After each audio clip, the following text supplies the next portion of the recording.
सानखौ बोसोरफ्रोमबो गोसोखां सान महरै फालिबोदों आरो देग्लायबो बेबायदिनो फालिनाय जादों। दा बिथांमोननि बिहोमा, बिथांमोननि थैनि बेसेनाव बर'फोरनि गेजेराव गमामायैनो पलिटिकेल चेन्ज बा राजनितिक सोलायनाय बा जोंबो जे भारतनि गणतन्त्रनि सिङाव जोंहाबो जे जोंनि मोन्थाइखौ बिख'नानै लानो हायो, बे थांखिखौ सिगाङाव दोननानै सोमावसारबोदोंमोन आरो बिथांमोननि बे सोमावसारनाय जिउ बावनायनि बेसेनावनो बिएसि, बिटिसि आरो बिटिआर मोनफैबाय। फुरा दिनै बड'लेण्ड मोनाखैबाबो जोङो काउन्सिलाव दिनै फैबाय। दिनै बे काउन्सिलखौ फुरा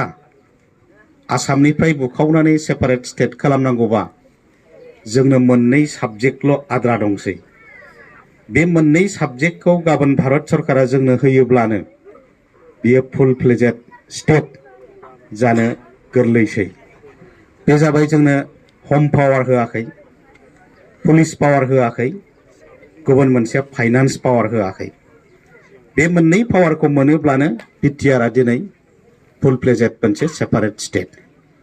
बे मोननै पावारखौ मोनैखाय दिनै जों आसामनि सिङावनो बा भारतनि सिङाव मोनसे सिक्स सिडिउल काउन्सिल हिसाबै जों दा दंथ'यो। जियानो जा, जोंनि गेजेराव 90% नंजोबाबाबो 80% दिनै पलिटिकेल चेन्ज बा राजनितिक सोलायनाय बा जोंनो जे पलिटिकेल पावार नांगौ बेखौ बर'फ्रा मोनफैनो हाबाय। दा बिटिआर मोनबाय, जों बेवहाय थाथ'नानै उननि समाव थासारिखौ नायनानै गणतान्त्रिक राहाजों बर'फोरनो जे बिनि राव, थुनलाइ, हारिमु गासैखौबो जौगाहोनानै गेरेमसा हारि जे दानांगौ, बिनि लामाया गावनि आथिङाव गावनो गसंनाय आरो गावनो गाव खुंथाय, गावखौनो गाव खुंनाय, बेखौ दिनैबो नांगौ। दा बेनिखायनो उननि समाव गणतान्त्रिक राहाजों हयथ' बे आद्रा थानाय खामानिखौ मावफुंलांगोन, बियो समा थिनगोन जोंखौ। दा बै समा फैनायनि आगोल दिनै जोंहा माखासे हाबाफारि दं बा खामानि मावनानै लानो गोनां दं। मानोना मोनसे हारिखौ गेरेमसा हारि खालामनोब्ला खालिबोल' सेपारेट स्टेटआनो जाजोबनाय नङा। सेपारेट स्टेट मोनबानो मोनसे हारिया जुदि गेरेमसा हारि जायोब्ला दिनै जायफोरा सेपारेट स्टेट दङ बिसोरो गेरेमसा हारि जाजोबसिगौमोन। दा बेनिखायनो सेपारेट स्टेट थाबानो जे गेरेमसा हारि जे आरोबाव माखासे बिथिङाव खामानि मावबावनो गोनां दं। जेरै सोलोंथाइया 100% जानांगोन।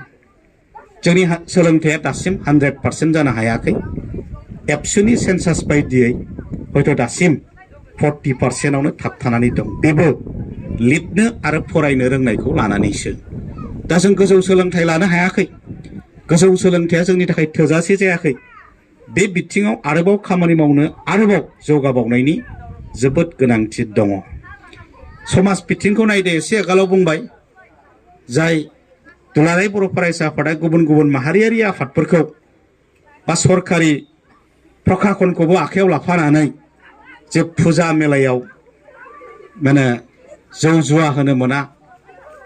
समाज बेरेखा खेलाफोरखौ होनो मोना थांखि लादों, बादा होदों।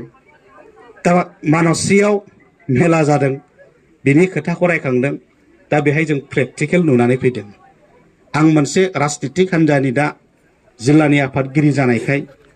बहा बहा फुजा जादों बै फुजा कमिटिनि रायजोफोरजों नुजानो बेरायनो जों थांदोंमोन। बे मानसिनिखौ जों मेगनजोंनो नुनानै फैदों। दा आं बुंहरनो सानदोंमोन, खिन्थु उसुबिदाफोर मोनगोन, खिन्थाहरदों मादों सानजानो गिनानै आं जेबो बुंफैयाखै। दा बेखौ मिथिखाबाय। बादा होसेयावबो जादों समाज बेरेखा माखासे खामानिफ्रा, जायखौ जोंनि रायजो राजाफ्रा दासिमबो गोथौ गोरबोजों सोनानै लायाखै। जुदि बुंनायमोनबा एबसुनिफ्राय बादा दं, जुदि साननायमोनबा गभर्नमेन्टनिफ्राय बादा दं, जुदि खामानि मावनायमोनबा समाजनि दैदेनगिरिफ्रा बयबो बादा होदों, बेखायनो जों बेखौ खालामनो हाया। निजा निजानो साननायमोनबा, कमिटिया बुजिनानै खालामालासिनो थानायमोनबा जों आरोबाव इयुन जोलैखौ बा समाजखौ मोनसे पजिटिभ दिगजों लांनायाव गोरलै जाबावगौमोन। दिनैबो फुजा नायनो थांनानै, बबेबा पिकनिक स्पटआव थांनानै ड्राग्स जानानै स्पिड बाइक सालायनानै अबथिरा थैनाय एक्सिडेन्ट जानाय नोरजिया जानाय जोंनि गेजेराव गोबां इयुन जोलैफोर दङ थैयाबाबो गोथाङै थायोबाबो सासे ड्राग्स एडिक्ट फरायसाया बियो मा खामानि मावगोन बियो जुदि फरायनो हायाबा क्वालिटि सोलोंथाइ लानो हायाबा गावनि केरियारखौ दाना लानो हायाबा गावनि आथिङाव गावनो गसंना थानो हायाबा बे जिउल' थानानै मा जानो ड्राग्स एडिक्ट जानानै थ' बेनिखायनो ड्राग्सफोरखौ गारनानै निसानिफ्राय गोजानाव थानानै फरायनायाव गोसो होनांगोन फरायनायाव गोसो होनांगोन होननाय लोगो लोगोनो बेवहाय क्वालिटिनि बाथ्रा फैगोन थ' बेनिखायनो बुंदों जे समाज बेरेखा खामानिफोरनिफ्राय गोजानाव था खिन्थु समाजनि बेरेखा खामानिफ्रा दिनैबो जागासिनो दङ जोंनि रांखान्थि अबस्थाखौ नाय बे स्कुलाव एमइ स्कुलाव आंनि बिजिया खामानि मावो जों सानैजों बाथ्रा रायलायो बिथाङा आंनो खिन्थादों जे सासे गथ'आ जुथा मोनैनि स्कुलाव फैयाखै बिमा बिफाया जुथा बायनो हायाखै दा जुथा मोनैनिनो स्कुलाव फैनो हायाबा बिनि फरायनाय जिउआ इयुनाव मा जागोन सासे गथ'आ बहाबा दुखु मोननानै आथिं नामाया बौदों सुथेनानै बेखौ ट्रिटमेन्ट होनांगौ खाथिनि फार्मासि नङाबा हस्पिटालाव लांनांगौ फैसा गैया होननानै बेखौ लांनो हायाखै दा बाहाय आफा नोंथांमोन अनजालु फरायसा फंबाय बिनानावमोन जोंनि न'खराव दाबो फिसा गाराय फाहामनो फैसा गैया जोंनि न'खराव दाबो गावनि फरायबाय थानाय फिसानो जुथा बायनो फैसा गैया होनबा जोंनि रांखान्थिया बबे अबस्थायाव दङ नाथाय नीता आम्बानिया 1 लाख थाखानि साहा खापसे लोङो सानसेयाव मुकेश आम्बानी मोना 12 लाख थाखा खरस खालायो जों नाथाय 100 थाखानि 200 थाखानि आथिं बौनायखौ फाहामनो जों फैसा खामायनो हायाखै फिसाजो फिसालानो जुथा जरासे बायना होनो थाखाय जों फैसा खामायनो हायाखै दा होनबा बयबो गाव गावनि गोसोआव सिन्था खालाम जे जोंनि इक'नमिकआ बबे अबस्थायाव दङ जोंनि रांखान्थिया बबे अबस्थायाव दङ बेनिखायनो दिनै टटेल रिभलिउसननि बाथ्रा बुंदों आबुं जांख्रिथायनि बाथ्रा बुंदों साख्रिखौ बयबो मोनजोबनाय नङा साख्रि आवला जाजोबनाय नङा दा होनबा माबा नङा माबा मोनसे खामानि मावनांगोन बै माबा नङा माबा मोनसे खामानि मावनांगोना नाथाय साइन्टिफिकेलि जानांगोन आरो बेयो स्किल ट्रेनिं लानायनि गेजेरजों जानांगोन ब्लाइन्ड गोदो गोदायनि बायदि ट्रेडिशनेल गायदों जाबा जाबाय जायाबा गैया अमा फिदों देरबा देरबाय देराबा गैया ना फिदों देरबा देरबाय देराबा गैया बेनि जेबो ट्रेनिं गैया बेनि जेबो स्किल गैया थ' बिदिजों नङा सास्टेनेबल होनदों गोजोर नों अमा फिदोंबा बेजोंनो थांनानै थानो हानाय नों ना फिदोंबा बेजोंनो थांनानै थानो हानाय नों आबाद मावदोंबा बेजोंनो थांनानै थानो हानाय दिनै बेखायनो एफएसि फार्मार प्रडिउसार कम्पानि दाना होनानै ग्रुप खालामनानै होनानै गभर्नमेन्टनिफ्राय ट्रेक्टर हरनानै माखासे मेसिनफोर हरनानै जाहाथे सास्टेनेबल डेभेलपमेन्ट जानो हायो गोजोर डेभेलपमेन्ट जानो हायो रांखान्थि बिथिङाव बे नोजोरखौ होनाय जादों साख्रि बयनोबो जिहेतु होजोबनो हानाय नङा समाज बेरेखाथिं थांजानो बानानै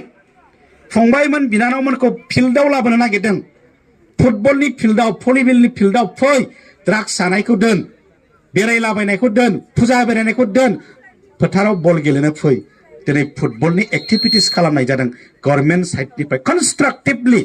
बेयाव गोथौ थांखिफोर दङ सोलोंथाइनि बिथिङाव सिगांनिफ्रायनो बुंबोबाय थादों दिनै फिसा मोनसे गभर्नमेन्ट मोनदों बे गभर्नमेन्टआ स्कप मोननानै खामानि मावनो नागिरदों सुपार 50नि गेजेरजों डक्टराव एडमिशन मोननो थाखाय एन्ट्रेन्स इन्जिनियाराव एडमिशन मोननो थाखाय माने एन्ट्रेन्स टेस्टआव पास जानो थाखाय कचिं क्लास आईपीएस जानो थाखाय यूपीएससी आईएएस जानो थाखाय यूपीएससी दिनै कचिं मोनैनि गोबां फरायसाया डक्टराव एडमिशन मोना कचिं मोनैनि थाखाय गोबां फरायसाया आईआईटी आव एडमिशन मोननो हाया गोबां फरायसाया आईएएस जानो हाया गोबां फरायसाया आईपीएस जानो हाया गोबां फरायसाया गुबुन अफिसार जानो हाया थ' बेनिखायनो बेसेन नाङालासिनो कचिं क्लास होनायनि बेबस्था सुपार 50खौ खालामनानै होनाय जादों दा सुपार 50खौ खालामनाय लोगो लोगो बिजिनिनिफ्राय सानै बर' फरायसाया दिल्लीयाव यूपीएससी कचिं लागासिनो दङ फानबारि हादाननिफ्राय सासे आरो बै जोंनि बर' बाजार नामजिपारानिफ्राय सासे आईआईटी आव लाखांनानै एन्ट्रेन्सआवबो जिरायबाय पासबो जाबाय दा खड़गपुराव इन्जिनियार फरायनो थांबाय सुपार 50खौ खालामामोनब्ला बै फरायसाया IIT फरायनो मोनामोन सुपार 50खौ खालामामोनब्ला बै फरायसाया UPSC कचिं लाहैनो मोनामोन सुपार 50खौ खालामामोनब्ला बै फरायसाया UPSCआव दा कचिं लानो थांनो हानाय नङामोन थ' बेनिखायनो माखासे हाबाफारिफोरखौ कनस्ट्राक्टिभ आरो दाजाबथायारि नोजोरजों दिनै गभर्नमेन्टआबो आरो दुलाराय बर' फरायसा आफादाबो मावगासिनो दङ बेवहाय गोरों गोराफोरनि रायजो राजाफोरनि मदद हेफाजाब नांगौ MA पास फिसालाया साख्रि मोनोबा बेनो जोंनि जोबथा खुसि गाबोन नोंथांनि BA पास फिसालाया साख्रि मोनोबा बेनो थाखाय जोंनि जोबथा खुसि गाबोन नोंथांनि न'खरा रांखान्थि जौगानानै मोजां न'खर जाबोयोबा बेवहाय जों खुसि दिनै जोंनि गेजेराव आसाम बन्द गैया दिनै जोंनि गेजेराव राजा लामा होबथानाय गैया दिनै जोंनि गेजेराव आसाम बन्द गैया दिनै जोंनि गेजेराव लांखारनाय गैया किडनेपिं गैया बमा बेरनाय गैया पुलिसजों लांजानाय गैया केस पुलिस मिलिटारि दावराव गैया सान्ति गोजोन बे परिबेसखौ बे थासारिखौ दिनैनि गभर्नमेन्टआ लाबोदों दिनैनि दैदेनगिरिफ्रा लाबोदों बेनिखायनो बे खाबुआव फरायसाफ्रा फराय आबादारिफ्रा आबाद माव बेफार खालामग्राफ्रा खालाम समाज दाग्राफ्रा दा जों जौगानायनि खामानि मावनो आन्दलना दसे थाथ'दों नालाय दानि आन्दलना जाबाय जौगानायनि आन्दलन दाखालियो बिजनियाव फैयोबा जोंनि बिटिआरनि सिबा मोनसे मिटिंआव गावनि स्पिचआव खिन्थादों हिमन्त बिश्व शर्मा फैदोंमोन बै खुख्लुं दालांखौ बेखेवनो बियो ओंखारनानै रायजोफोरखौ रायदावदों रायजोफोरखौ रायदावनायाव सासे बर' मानसिया जौ फेनानै बुंदों सार 50 थाखा दियक मर खाम होननानै बुंदों हिमन्त बिश्व शर्माखौ चिफ मिनिस्टारखौ आरो सासेया होल्लां होथां हिमन्त बिश्व शर्माया फाफ्लियाव बुनानै रायदावलांदों भालियासे ने होननानै खिन्थु मानसिया होल्लां होथां द मटर सिङाव प्रमद बर'खौ बुंदोंनो प्रमद नोंसोरथ' बिराद खामानि मावगासिनो डेभेलपआबो फैगासिनो दङ सान्तिबो जाबाय आरोबाव मोनसे खामानि मावबावनांगौ दं बै जे 50 थाखा बिदों खामानि लोंनो थाखाय बेबो बन्द जा आरो जे लामा लामा जे होल्लां होथां जादों बेखौबो नोंथांमोना बन्द खालाम होनबा सासे चिफ मिनिस्टारा जोंनि समाजखौ माबायदि नोजोरजों नायदों आरो जों बबे अबस्थायाव दङ थ' बेनिखायनो खामानि मावनाया जोबाखै स्टप जानो मोना फुस्टप जों दाबो होनो मोना बे थुलुंगानि थान्दै महेश्वर मुसाहारिमोननि थुलुंगाखौ सिगाङाव दोननानै जोंहा दाबो गोलाव सम दावगालांबावनांगौनि थांबावनांगौनि गोबां खामानिफोर दङ दा बै खामानिफोरखौनो दिनै दुलाराय बर' फरायसा आफादा टटेल रिभलिउसन फर टटेल चेन्ज आबुं सोलायनायनि आबुं जांख्रिथाय नाम दोननानै हाबाफारि लागासिनो दं मदद खालाम बयबो मदद खालामनांगोन जोंबो दिनै बे आफादाव खामानि मावबोनानै गुबुन मोनसे प्लेटफर्माव थांदोंबाबो जोङो सम थासारिफोरखौ नायलायलायनानै जेब्लाबो मदद आरो हेफाजाबा जों होबोगासिनो दं होलांबाय थागोन मानोना जोंहा कमिटमेन्ट दं जोंहा जबान दङ रायजो राजाफोरनि खाथियाव